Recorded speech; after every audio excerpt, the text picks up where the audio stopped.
हरिओम श्रीराम अंबज्ञ. मी जयंतसिंह कुलकर्णी, जालना उपासना केंद्र.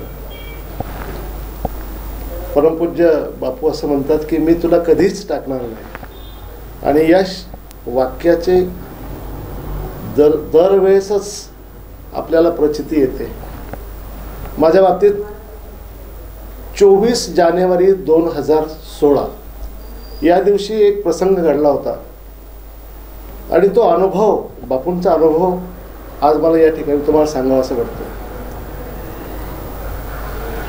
माझे पत्नी ती श्री साई सच परीक्षेमध्ये डिस्टिंक्शननं पास झाली, आणि 24 तारखेला म्हणजे 24 जानेवारी 2016ला त्यांचा बक्षीस वितरण समारंभ कार्यक्रम होता. त्यासाठी आम्ही मुंबईला गेलो होतो. मुंबईला तो कार्यक्रम केल्यानंतर रात्री 12 वाजता तिथनं निघालो. तिथनं निघाल्यावरती आम्ही, माझी स्वतःची गाडी असल्यामुळे आम्ही गाडीनं प्रवास करत होतो. माझ्यासोबत माझे मित्रासोबत होते, मिसेस, त्यांची मिसेस, असे आम्ही 4 जण गाडीमध्ये प्रवास करत होतो.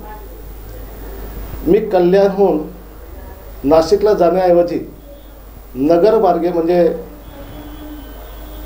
जो आना घाट आहे त्या घाटानं, माळशेज घाटातनं गाडी टाकली, आणि रात्रीचे 2 वाजले असते.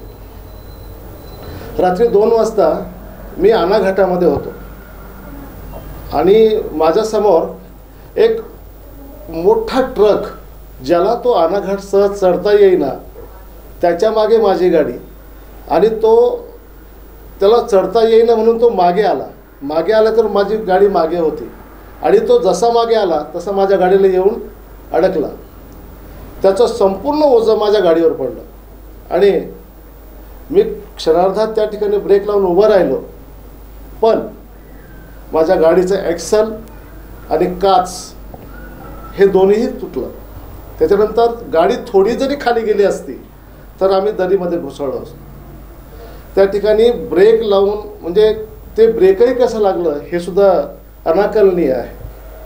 बरं, हे सगळं झाल्यानंतर मी सर्वांना गाडीच्या खाली उतरायला सांगितलं.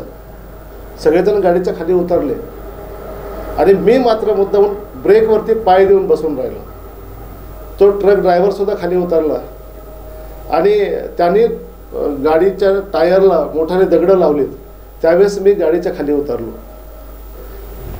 गाडीच्या खाली उतरल्यानंतर क्षणार्धात त्या ठिकाणी एक क्रुझर आली, आणि त्या क्रुझरमधून 13 तरुण मुलं, रात्रीची 2ची वेळ, त्या क्रुझरमधून 13 तरुण मुलं बाहेर पडली, आणि त्यांनी त्यांच्या तोंडातनं असं वाक्य बाहेर काढलं की अरे, ही गाडी तर आपलीच आहे. आणि त्या मुलांनी आम्हाला बाजूला घेतलं, आम्हाला धीर दिला, आणि धीर दिल्यानंतर त्यांनी सांगितलं घाबरू नका, होत असतं. त्या ट्रक ड्रायव्हरनी थोडीशी गाडी पुढं घेतली. आमची गाडी त्या 13 मुलांनी अक्षरशः माझी गाडी उचलून बाजूला ठेवली. 13 जणांनी अशी गाडी उचलून बाजूला ठेवली. आम्हाला त्या रस्त्याने येणारा एक जो भाजीचा छोटा टेम्पो होता, त्या टेम्पोमध्ये बसवून दिला, आणि त्यांनी सांगितलं की तुम्ही इथं क्षणभर पण थांबू नका, हे आपल्यासाठी सुरक्षित स्थळ नाही आहे, असं म्हणून आम्हाला त्या टेम्पोमध्ये बसवून दिलं, आणि आम्ही नगरपर्यंत आलो. नगरला दिल्ली गेटवरती तिथे जैन मंदिर आहे, त्या ठिकाणी आम्ही मुक्कामाला थांबलो. रात्री 2 वाजता आमचा तो प्रवास सुरू झाला.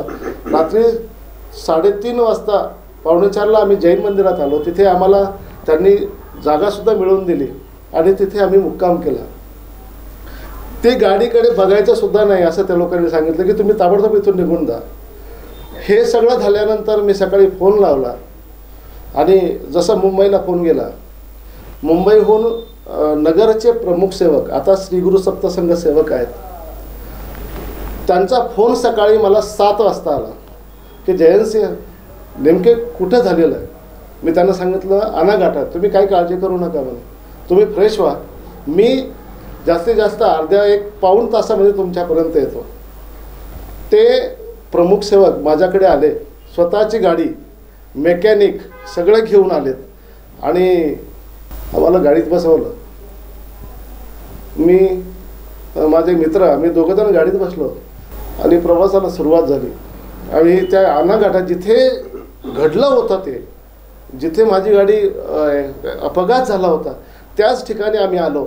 आल्यानंतर तिथे एक छोटंसं आनाघाटाच्या वरती एक हॉटेल आहे आणि तिथे गाडी उभी केली. मेकॅनिकनं बघितलं, त्याने सांगितलं सर टायर पण फुटलं आहे, त्याच्यानंतर डिस्कही वाकली आहे, एक्सल तुटलेलं आहे, काच फुटलेला आहे, एका बाजूचं पूर्ण नुकसान झालं होतं. त्या मेकॅनिकने बरोबर एक्सेलसोबत आणलेलंच होतं, त्यानं ते एक्सेल टाकलं आणि स्टेपनी काढून त्याला चाक लावलं, गाडीला सेल्फ म्हणला, गाडी सुरू झाली. आणि ती गाडी सुरू झाल्यानंतर ती गाडी घेऊन त्या हॉटेलमध्ये आलो. तिथे आम्ही सर्वजण बसून चहा पिला आणि त्या हॉटेलची जी बाई होती ती बाई आम्हाला सांगू लागली, काल जो मोठा आवाज आला तो तुमच्याच गाडीचा होता का?